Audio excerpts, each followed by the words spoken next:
अस्सलाम वालेकुम my YouTube fellows, क्या हाल चाल हैं आप सबके। उम्मीद करती हूँ आप सब बिल्कुल ठीक-ठाक और खैर खैरियत से होंगे। मैं आप सबको अपने चैनल सादियाज़ टोटके में वेलकम करती हूँ और रिक्वेस्ट करती हूँ मेरे चैनल को सब्सक्राइब कर लीजिए, लाइक और शेयर करना मत भूलिए। आज मैं आपको तुख्मे मलंगा या बिलंगू के फ़ायदे बताऊँगी। ये मैदे के तमाम अमराज़, पेट के तमाम अमराज़ के लिए बेहद मुफ़ीद है। आप इससे अपना वज़न भी कम कर सकते हैं। सुबह शाम इसको आराम से ले सकते हैं।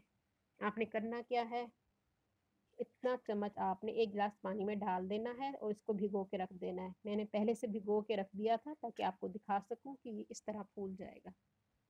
जब ये फूल जाए तो आपने इसको पी लेना है। इसके बेशुमार फ़ायदे हैं। ये वज़न को भी घटाता है। आप इसको सुबह-शाम आराम से ले सकते हैं। आप चाहें तो निहार मुँह इसको ले लें या दिन में किसी भी वक़्त आप इसको ले सकते हैं।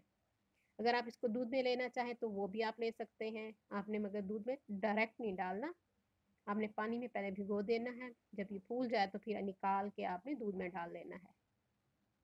उम्मीद करती हूँ आज का ये टोटका आपको पसंद आएगा।